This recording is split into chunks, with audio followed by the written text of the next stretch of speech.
Hi guys!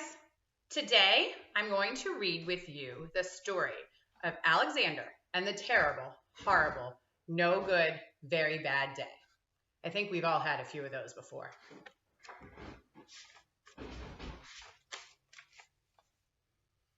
I went to sleep with gum in my mouth, and now there's gum in my hair.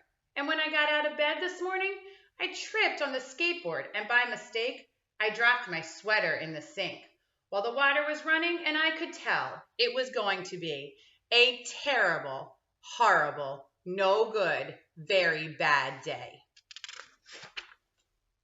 At breakfast, Anthony found a Corvette Stingray car kit in his breakfast cereal box, and Nick found a junior undercover agent code ring in his breakfast cereal box. But in my breakfast cereal box, all I found was breakfast cereal. I think I'll move to Australia. In the carpool, Mrs. Gibson let Becky have a seat by the window. Audrey and Elliot got seats by the window too. I said I was being smushed. I said I was being mushed. I said if I don't get a seat by the window, I'm going to be carsick. No one even answered. I could tell it was going to be a terrible, horrible, no good, very bad day.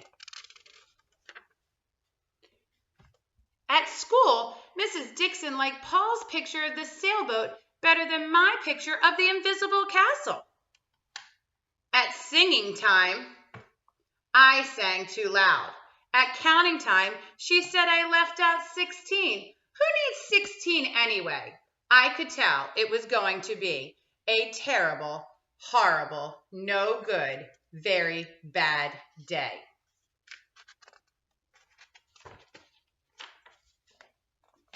I could tell because Paul said I wasn't his best friend anymore. He said that Philip Parker was his best friend and that Albert Mayo was his next best friend and that I was only his third best friend.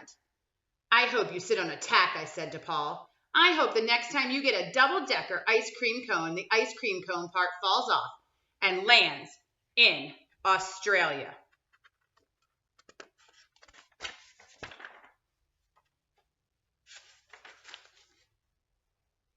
There were 2 cupcakes in Philip Parker's lunch bag, and Albert got a Hershey bar with almonds, and Paul's mother gave him a piece of jelly roll that had little coconut sprinkles on top. Guess whose mother forgot to put in dessert? It was a terrible, horrible, no good, very bad day. That's just what it was. Because after school, Mom took us all to the dentist, and Dr. Fields found a cavity just in me. Come back next week and I'll fix it, said Dr. Fields. Next week, I'm going to Australia. On the way downstairs, the elevator door closed on my foot. And while we were waiting for my mom to go get the car, Anthony made me fall where it was muddy. And then I started crying because of the mud, and Nick said I was a crybaby. And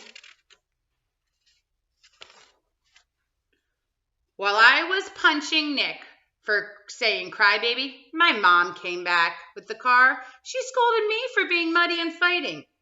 I was having a terrible, horrible, no good, very bad day, and no one cared. So then we went to the shoe store to buy some sneakers.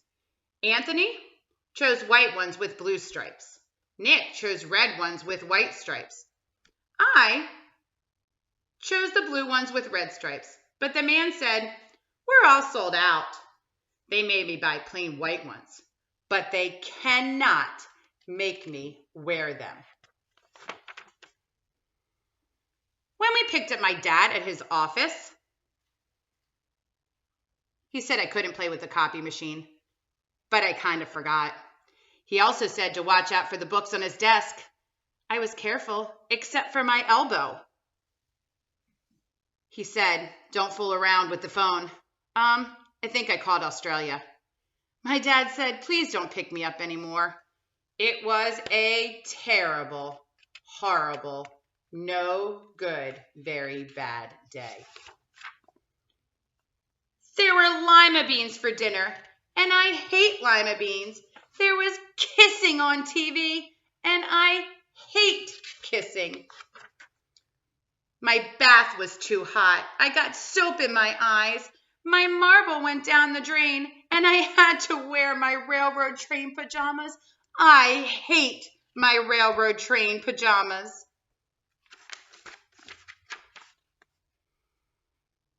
When I went to bed, Nick took back the pillow he said I could keep, and the Mickey Mouse nightlight burned out. And I bit my tongue. The cat wants to sleep with Anthony and not me. It has been a terrible, horrible, no good, very bad day. My mom says that some days are like that, even in Australia. I hope you guys enjoyed. Keep watching. There'll be more stories and things to come.